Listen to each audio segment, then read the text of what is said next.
Hello guys. तो हम पढ़ रहे थे रोग के बारे में और लास्ट में कुछ टेक्निकल इश्यू के कारण जो है अपनी क्लास जो है वो रह गई थी। और लास्ट का अपना जो टॉपिक चल रहा था वो था रासायनिक कारक। रासायनिक कारक मैंने बता दिया था कि किसी रासायनिक पदार्थ के द्वारा शरीर में कोई रोग होता है तो उसे कहते हैं अपन रासायनिक कारक। तो ऐसे रासायनिक पदार्थ जो शरीर में रोग उत्पन्न करते हैं उन्हें अपन कहते हैं रासायनिक कारक या फिर उन्हें अपन कहते हैं केमिकल एजेंट। एग्जाम्पल के तौर पर अपन देख रहे थे, एक तो कोई प्रदूषक है, वो एक अपन देख रहे थे यूरिया या यूरिक अम्ल। यूरिया आपने देखा होगा, उसको अपन खेतों में डालते हैं, खेतों में डालते हैं, इससे भी अपने क्या होता है, रोग होता है। या अपन कह दो यूरिक अम्ल, यूरिक अम्ल, इनसे भी अपने शरीर के अंदर क्या होता है, रोग होता है। तो ये पढ़ लिया था हमने, ठीक है। तीसरा अपने पास में जो रोग कारक था वो था पोषक कारक, पोषण कारक। इंग्लिश में हम उसे कहते थे न्यूट्रिशनल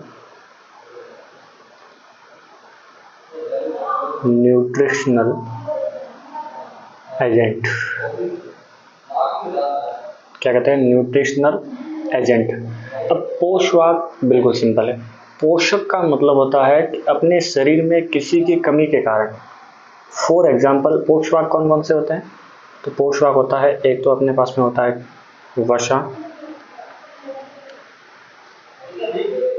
खनिज लवण,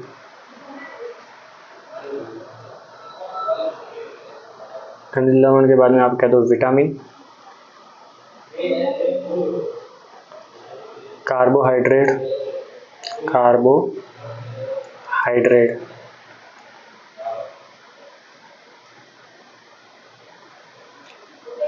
प्रोटीन। ये सभी की सभी क्या है, भोजन के अवयव, भोजन के अवयव या फिर आप उसे कह दो घटक। तो इन भोजन के अवयव या घटकों की कमी के कारण जो अपने शरीर में रोग उत्पन्न होते हैं उन्हें ही अपन कहते हैं पोषण कारक या न्यूट्रिशनल एजेंट। तो परिभाषा क्या हो जाएगी इसकी, पोषक पदार्थों की, पोषक या आप कह दो भोजन के अवयवों की कमी या फिर आप कह दो अधिकता के कारण उत्पन्न रोग पोषण कारक कहलाते हैं।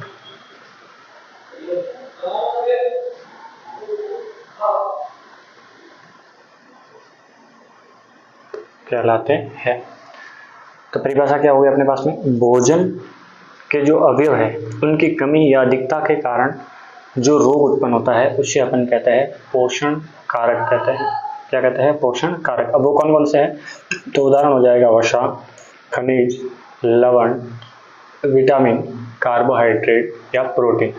इनकी कमी या अधिकता होगी तो उसे अपन, इससे जो रोग होगा उसे कहेंगे पोषण कारक, ठीक है। अगला वाला अपने जो कारक है वो है यांत्रिक कारक, यांत्रिक कारक।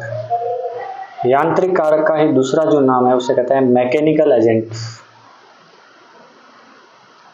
Mechanical agent. यांत्रिक कारक का दूसरा नाम क्या है, मैकेनिकल एजेंट। अब मैकेनिकल एजेंट के द्वारा कोई रोग कैसे उत्पन्न होगा, तो मान लो कि आप चल रहे हो, मान लो रास्ते में आप जा रहे हो और चलते हैं तो उसके विपरीत दिशा में एक बल लगता है और वो बल होता है अपने घर्षण बल। कौन सा बल होता है, घर्षण बल, मतलब विपरीत दिशा में लगने वाला बल, विपरीत दिशा में लगने वाला बल, विपरीत दिशा में जो बल लगता है घर्षण बल, उसके कारण अपने को क्या लगती है, चोट लगती है, या हड्डियों में फ्रैक्चर आता है, या पेशियों में खिंचाव आता है। तो इनके कारण जो रोग उत्पन्न होता है उसे कहते हैं यांत्रिक कारक। ठीक है, घर्षण बल है, या फिर आप कहते हो चोट लगना। चोट लगना, आप चल रहे हो गाड़ी या बाइक लेकर के और आप बाइक से गिर गए तो आपके क्या होता है, घाव होना, या फिर आप कह दो हड्डियों में फ्रैक्चर, हड्डियों में फ्रैक्चर, या आप कह दो पेशियों में खिंचाव, पेशियों में खिंचाव। इनसे जो रोग उत्पन्न होता है,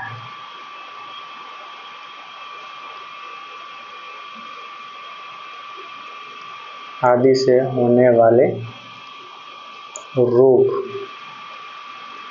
उन्हें अपन क्या कहते हैं, यांत्रिक कारक, या उन्हें कहते हैं अपन मैकेनिकल एजेंट कहते हैं। ठीक है, तो अपने पास में 4 कारक हो गए। सबसे पहला था जैविक कारक में, दूसरा था रासायनिक, तीसरा था पोषक, और चौथा था अपने पास में यांत्रिक कारक। लास्ट वाला अपने पास में है जिसे अपन कहते हैं भौतिक कारक। भौतिक कारक,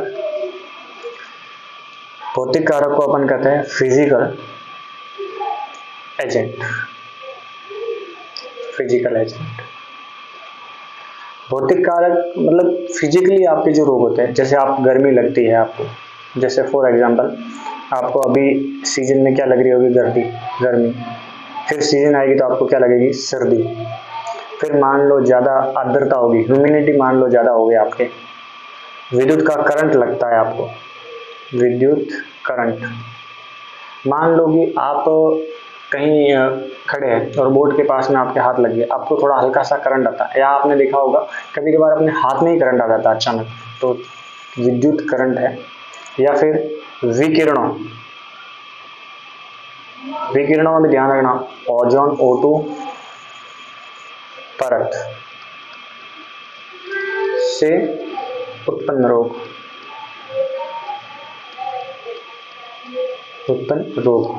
वो कहलाता है फिजिकल कारक, जैसे फिजिकल एजेंट कहलाता है वो। तो कौन कौन से हो गया फिजिकल एजेंट, कौन कौन सा होता है, एक तो गर्मी, सर्दी, आर्द्रता, विद्युत करंट, या विकिरणों। विकिरण में भी ओजोन परत आपने नाम सुना होगा। ठीक है, ओजोन परत, ये जो है ये फिजिकल बेस के आधार पर अपने क्या होता है, रोग होते हैं। ठीक है, लास्ट वाला है अपने पास में पदार्थों की कमी या अधिकता। एक होता है अपने पदार्थों की कमी, या फिर आप कह दो अधिकता। तो पदार्थों की कमी मतलब हार्मोन और एंजाइम की कमी व अधिकता से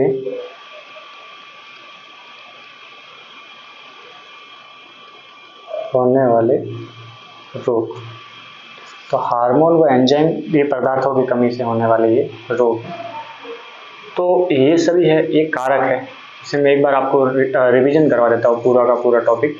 जैसे अपने को कारक कौन कौन से हैं, तो कारक है जैविक कारक है, बायोलॉजिकल एजेंट, उसे कहते हैं ऐसे जीव जो रोग के उत्पत्ति या उत्पन्न या फैलने का कारण बनते हैं, जैसे वायरस है, जीवाणु है, बैक्टीरिया है, माइकोप्लाज्मा है, फंजाई है, ये सब के सब जैविक कारक है। जैविक मतलब जिसमें जीव होता है वो रोग को फैलाता है, तो उसे अपन कहते हैं जैविक कारक। दूसरा है रासायनिक, केमिकल बेस के आधार पर जो केमिकल के द्वारा फैलते हैं, तो केमिकल खाने में किसी की कमी के कारण होता है, तो पोषण कारक, जैसे आपने देखा होगा विटामिन ए की कमी, बी की कमी, सी की कमी, तो ये पोषक कारक है। ठीक है, यांत्रिक, चल रहे हैं, गिर गए किसी बाइक से वगैरह या पैदल है, तो वो यांत्रिक कारक है। कौन सा कारक हो जाएगा, यांत्रिक कारक। फिर भौतिक कारक गर्मी है, सर्दी है, आर्द्रता है, या विद्युत करंट है, या विकिरण है, उनसे जो उत्पन्न रोग है, उनकी कमी से जो उत्पन्न रोग है उसे कहलाता है भौतिक कारक। और लास्ट वाला है अपने पास में पदार्थों की कमी या अधिकता, या तो कम है या अधिक है, तो हार्मोन या एंजाइम की कमी या अधिकता से होने वाले रोग है। तो ये अपने पास में दो टॉपिक अपने पास में हो गए हैं। एक तो हमने पढ़ लिया है कि रोग जो है उसकी उत्पत्ति के जो कारक है वो हमने देख लिए हैं। अपन देख रहे थे ये वाले, एक तो अपन देख रहे थे रोग क्या है, तो वो हो गया था। दूसरा अपने हो गया रोग की उत्पत्ति के कारण जो 6 कारण है वो हो गया। अब अपना जो टॉपिक रहने वाला है वो है रोग के प्रकार, टाइप्स ऑफ डिजीज। रोग के प्रकार या फिर आप कह दो टाइप्स ऑफ डिजीज। तो रोग के प्रकार जो है वो उनकी प्रकृति, एक तो आप क्या देखोगे उसकी प्रकृति, या फिर आप कह दो कारक। तो प्रकृति और कारक के आधार पर रोग जो है वो 2 प्रकार के होते हैं। एक तो होता है संक्रामक रोग,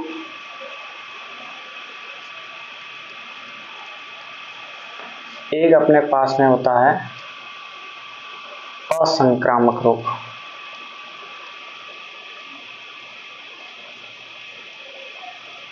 कौन से होते हैं? एक तो होता है संक्रामक रोग, एक होता है अपने पास में असंक्रामक रोग। तो प्रकृति व कारक के आधार पर रोग जो है वो 2 प्रकार के होते हैं, संक्रामक और असंक्रामक रोग। ठीक, अब अपन एक एक पढ़ते हैं। सबसे पहला है संक्रामक रोग।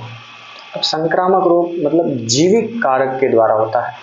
ये जो रोग है वो नॉर्मली जीवों के द्वारा फैलता है, मतलब जीवित कारकों के द्वारा फैलता है, जीवित कारकों के द्वारा फैलता है। जीवित कारक में भी अभी हमने देखा था कि जिसमें जीव है वो कौन से कारक कहलाते हैं, तो आप उसे बोल सकते हो जैव कारक।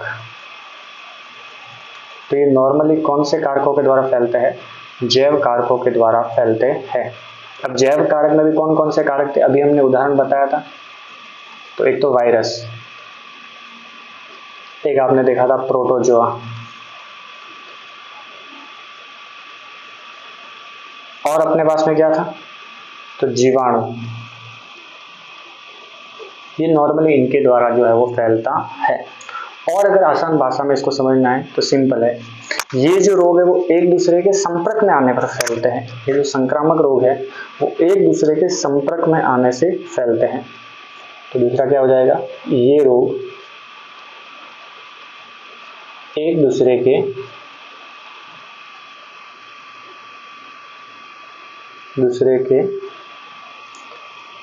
संपर्क में आने से फैलते हैं।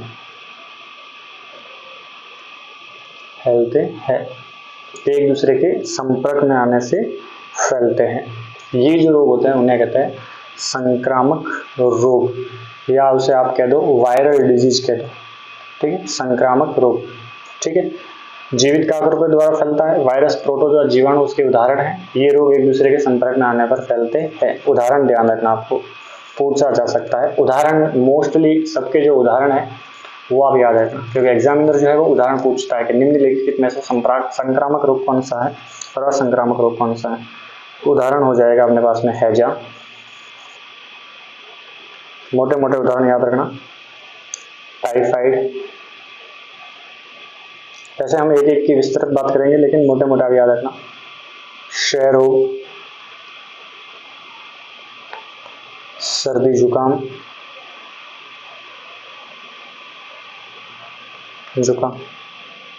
ठीक है। अब ये सभी के सभी रोग है, वायु है, जल है या फिर भोजन है, उनके संपर्क में आने पर फैलते हैं। वायु, जल या फिर आप कह दो भोजन या कह दो कीट, इनके रोग वाहक है। ठीक है, वायु, जल, भोजन और कीट, ये इनके क्या है, रोगवाहक। तो ये जो है ये कौन सा है, संक्रामक रोग। तो जीवित कारकों के द्वारा फैलता है, जिसे जैव कारक भी कहता है। वायरस, प्रोटोजोआ और जीवाणु उदाहरण है इसके। ये रोग जो है वो एक दूसरे के संपर्क में आने से फैलते हैं। हैजा, टाइफाइड, क्षय रोग, सर्दी, जुकाम, इनका रोगवाहक है वायु, भोजन और कीट। दूसरा अपने पास में जो है वो है अपने पास में असंक्रामक रोग। कौन से रोग, असंक्रामक रोग। तो सीधी सी बात है, ये रोग व्यक्ति से दूसरे व्यक्ति में नहीं फैलते, ये एक व्यक्ति से दूसरे में फैलते हैं। यह संपर्क में आने से नहीं फैलते हैं,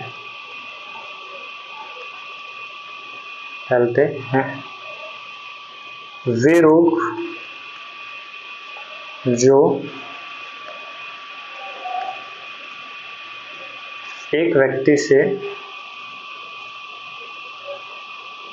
दूसरे व्यक्ति तक नहीं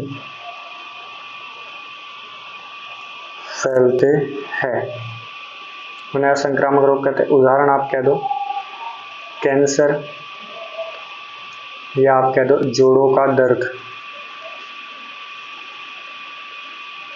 कैंसर है, जोड़ों का दर्द है, या मधुमेह है। ये सभी के सभी जो रोग है वो कैसे है, असंक्रामक रोग है। ठीक है, तो आज के लिए आपने देख लिया कि संक्रामक और असंक्रामक रोग क्या है। कल हम जो है एक एक रोग जो है उसके बारे में विस्तृततापूर्वक जो है अध्ययन करेंगे। जैसे वायरस से होने वाले रोग कौन से है, प्रोटोजोआ से होने वाले रोग कौन से है, जीवाणु से होने वाले रोग कौन से है, कौन से वायरस से फैलता है, कौन से जीवाणु से फैलता है, उनके रोग वाहक क्या है, क्या सुरक्षा रखनी चाहिए जिससे रोग नहीं होंगे, उनके बारे में जो है हम डिटेल से जो है वो पढ़ेंगे। तो आज के लिए इतना ही, धन्यवाद।